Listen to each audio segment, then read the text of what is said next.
The goal of this video is to improve your Instagram hooks. Most editors are putting in way too much effort into the middle of the video instead of focusing on the first 5 seconds. So today we're gonna be creating an absolute banger that you will be able to steal and implement into your videos. And trust me, this hook is gonna perform way better than some regular text. But before we begin, I just wanted to let you know that recently I actually combined 3 of my best products. So now you get Motion Essence, Motion Boost, and also Pre-Edit Pack in one bundle with one price. So if you wanna save hours and hours of editing work with 300 plus assets, then go to the description below and check out the bundle. That being said, we're gonna get straight into Adobe After Effects and let me show you how to create that sick hook.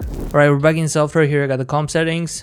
You can rename your comp to viral hook, otherwise it's not gonna work. I'll hit OK. And the first thing you wanna do is drink a little bit of Monster. And then grab the type tool and just type in hook. I'm gonna recenter the layer, and what you wanna do is basically change the color to a darker version of yellow. If you wanna follow along to a T, you can always copy the hex code. Let's hit OK. And the reason we made it darker is because we wanna add that golden touch to this. So in order to do so, we need to add the effect called CC Light Sweep. Alright, on top we got the point over here that popped up, so you need to drag it lower over here to the middle, and then we need to mess around with the settings. So as for the color, I'm gonna open it up, and here I'm just gonna drag that point to the right. Let's hit OK, and then I'm gonna bump up the sweep intensity to over 100, and then same for the width, and we already got a very nice golden touch to this. Alright, so this is the first out of the 3 effects we need to add to this. So the second one is gonna be called Roughen Edges. So the reason we got it here is because I want to add that rusty edge over here. So I'm just going to change the edge type to roughen color, and here in the edge color we're going to change it to fully orange. Then I'm going to change the border to 6, and I'm going to bump up the complexity to 10. And then in order to make it move, we're going to add that jittery look. So for this we need to add the effect called turbulent displace. And we also need to mess around with the settings over here. So what you want to do is go to the amount and set it to 11, and also as for the size we're gonna set it to 11 as well. Alright, but it didn't make it move, so we need to head over to the evolution options, and we need to alt click the stopwatch for random seed.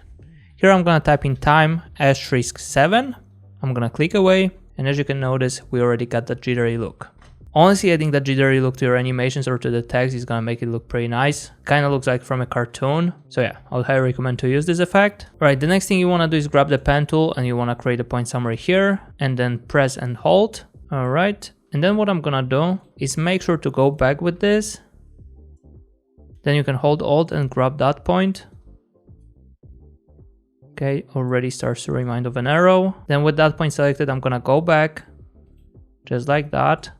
Let's adjust it a bit, and then I'm gonna go to the left. You can hold Alt and grab that point as well. Right, but we need to get rid of this and that. So in order to do so, select the layer and change the line cap to round and also the line join. Alright, this is a pretty cool arrow. I'm gonna probably make it a bit shorter over here. And then I kind of want to make it thinner in the beginning. So in order to do so, I'm gonna open up properties, go to contents, shape 1, then stroke 1, and then we're gonna go to the taper. Here in the taper you wanna change that value to 100%, and you're gonna get that thin look, which is looking pretty cool. Then make sure to rename the layer to arrow, and also I'm gonna go back to the hook. I'll select all the effects, I'll copy, and I'll paste them to our arrow. Alright, but as you can notice, our line has disappeared, so we need to fix it. So first I'm gonna change the border a bit, I'm gonna decrease it, and also I'm gonna change the edge sharpness. Also I'm gonna decrease.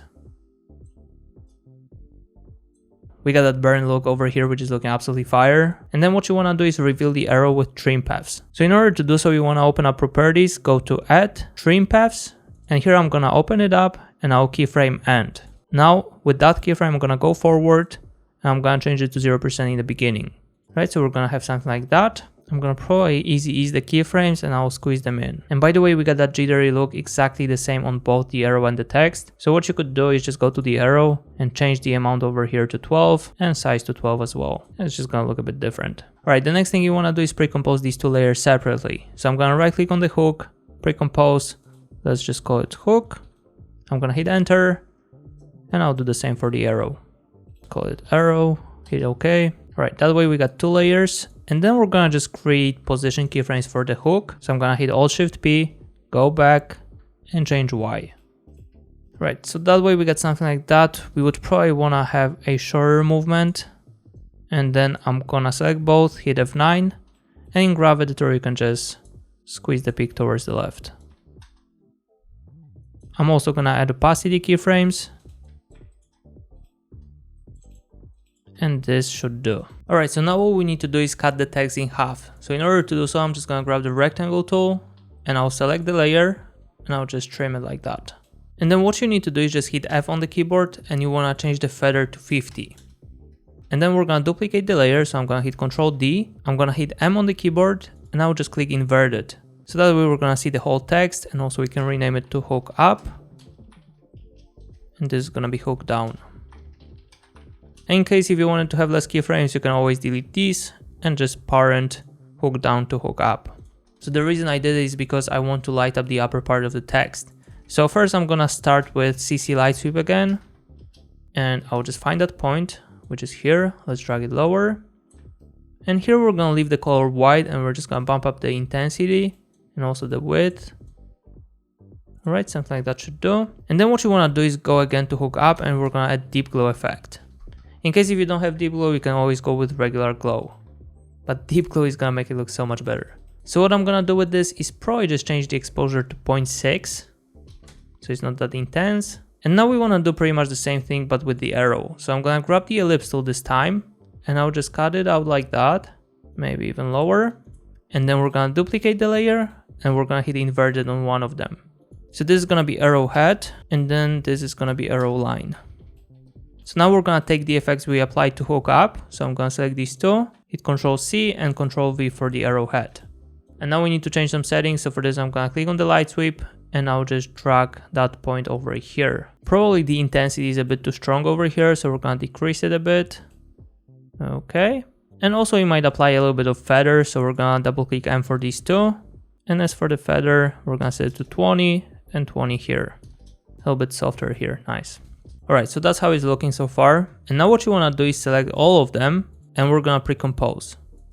Let's call it hook plus arrow. And now I'm gonna add our video and I'm gonna drop it on the bottom.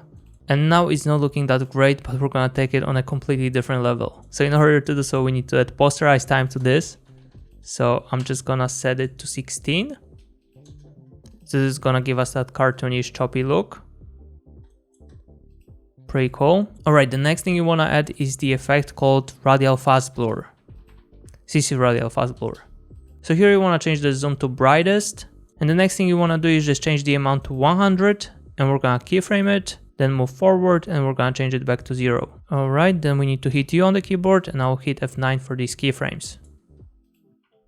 Okay, now we need to adjust the timing a bit. Alright, this is good enough. Then I'm gonna create a new adjustment layer.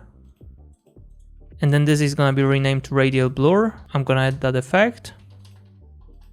And we kind of wanna have that blur only on the edges so the text is clear and also the face. So what I'm gonna do is just select the layer, grab the ellipse tool, and we're just gonna create a mask like that. Okay, let's double click and adjust it a bit. Then I'm gonna hit inverted and I'm gonna hit F and I'll just bump it up. Already looks nice. And then on top, I'm gonna add another adjustment layer. This is gonna be called zoom out and I'm gonna add transform effect. Okay, I'm gonna create a keyframe for scale, hit U, move to the beginning and we're gonna set it to 140. Okay, now we need to smooth it out, so I'm gonna hit F9 for keyframes. I'm gonna go to the graph editor and I'll just probably create a peak on the left. So that way we just created an absolutely sick hook for our reel. Right, hopefully you enjoyed the tutorial. Make sure to check out the editing shift in the right bottom corner, and also you can check out the video on the screen over here. That being said, we're gonna wrap it up here and I will see you the day after tomorrow. Cheers guys.